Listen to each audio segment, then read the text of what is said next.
Hello everyone, my name is Galia and you're watching another Care Collab video, and today's topic is Cattleya Moscombe with variegated leaves.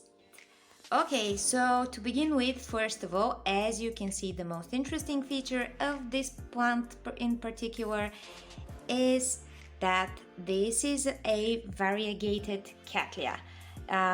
These are really not found easily on the market. I don't think I've ever seen any other variegated Cattleya. I have seen variegated Phalaenopsis, but Cattleyas, no, that's the only one. And I'm really happy I had the opportunity to buy one 4 years ago, and finally it's in bloom now. And today in this Care Collab video we have just a few people participating in this collaboration. It's me, my friend Tsveti Ivanova, and also Nina from Ninja Orchids. I will be listing their channels on the screen so you can see them, and also in the description of this video you can find their videos that are dedicated to this hybrid, this Cattleya Moscombe. Alright, just very briefly about the hybrid. It was registered in 1963, so it's a pretty old hybrid. Not all Cattleya Moscombe have variegated leaves, but obviously many do, since I managed to get one. As far as I remember, I'm not very sure, but as far as I remember, this hybrid is actually used very often in hybridization, even though by itself you can't find it very often on the market. It's not common to be sold on the market, but it is used in hybridization as far as I'm aware. Maybe not the variegated form, I don't know, maybe just the normal leaves form, but it's used in many hybrids. And I think one of the reasons is also the flower, which is kind of a peloric flower with these splashes here on the petals. So let me tell you just a little bit about my conditions and my plant in particular. I live in Bulgaria, which means we have 4 distinct seasons. It's a moderate continental climate, so we have winter where when the weather is quite cold, we have snow, and this is one of the reasons why I don't grow my plants outside. My Cattleyas actually, they stay on the windowsills, on the windows all year round. In my home, inside the apartment where I grow them, it's warm, and despite of the snow and less light in the winter, in the apartment it's warm all year round. I rarely have low temperature in the apartment. The least that it can get to is maybe 18-19 degrees Celsius just for a few days in the winter, and it's currently end of March, and I'm now filming in my kitchen and it's 26 degrees Celsius. So as you understand, it is warm all year round, rarely gets cold. My plants are inside. My humidity is not very high. I'd say it's actually low. It's between 30 and 50 degrees and between 30 and 50%. So my exposure is eastern, so they get lots and lots of light. I've removed any curtains, any shading. Some of the plants are on the windowsill where they're I've put matting foil on the glass, so there is some kind of shading, partial, but it's not really serious shading. So they get a lot of light, a lot of warmth, and rarely drop in temperatures.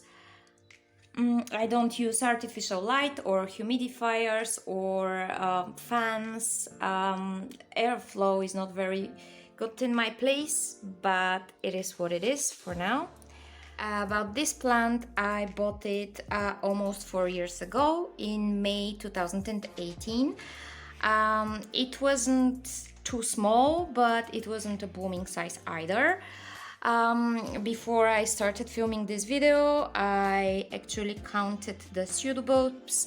I checked the original photos of the plant when I received it. So what I have is 7 new pseudobulbs that have grown under my care for these 4 years, which actually means it grows 2 pseudobulbs per year. And for its first time blooming under my care, this season it had 2 new pseudobulbs, and it's blooming not from the newest one, but the previous pseudobulb. And the newest one, if I can possibly film it, I don't know. Okay, so here. So it did try to develop some buds, but it couldn't. My suspicion is that probably this plant is able to put out 2 growths per year and bloom from both at the same time. It just didn't happen in my case. It couldn't develop the buds in the newest pseudobulb. Okay, let's talk a little bit how I care for this plant. First of all, potting media. Just let me take it outside the pot. Right, it's not a very vigorous grower in terms of roots. I don't know if you can see. Sorry, I'm filming here. It's the only sunny spot in the apartment at the moment, so I don't have much of a choice. Anyway, the roots it's not very vigorous in terms of roots. It's potted in bark, 9-12 millimeters, I believe, and some sphagnum moss. I water it like I water all my cattleyas, which means I let it dry out completely. I give all my cattleyas very distinct wet-dry cycle. I always wait until the media and the roots are completely dry. And in my care for cattleyas, it's my opinion that this is something that's very important in order for them to bloom and for them to develop good root system.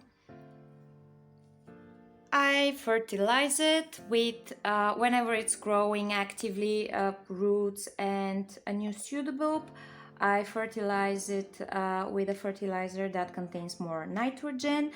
And when the new pseudobulb is developing and it's like, I don't know, maybe this high, so half of its full size, maybe a little bit more, basically when I imagine that it's time for a spike or buds to form inside the pseudobulb, this is when I start feeding with some with a fertilizer which has less nitrogen. In this particular case, I missed the budding of this this pseudobulb. I saw the newest one that had awoken, if that's the proper word in English. So I saw that the newest pseudobulb was awake, so I added one or twice. I added some bloom booster fertilizer, to encourage it to go in this direction to bloom, and it didn't from the newest pseudobulb, but it did develop buds on the second newest pseudobulb, and I actually saw them very late. They were hidden behind the leaf of the pseudobulb, and they were quite big when I noticed them. I don't know if the flowers will open fully. They're not very open, as you can see, but I decided to film now because it's a first time bloom, and I don't know if the shape will get any better. Second, I don't know how long the flowers will last, because with first time blooms you can't really know. You should give every plant, just disregard first and second blooming, and you can judge about the flower on the third blooming, in my opinion. So I decided to film now because I don't know what will happen later. So this was pretty much everything about my plant you see here. Thank you for watching, thank you for being here. Don't forget the other 2 videos from this care collab. And if you're growing orchids and if you would like to join in this care collaboration, feel free to contact me, drop a comment in the comment section of this video and I can help you. Alright, thanks, bye bye.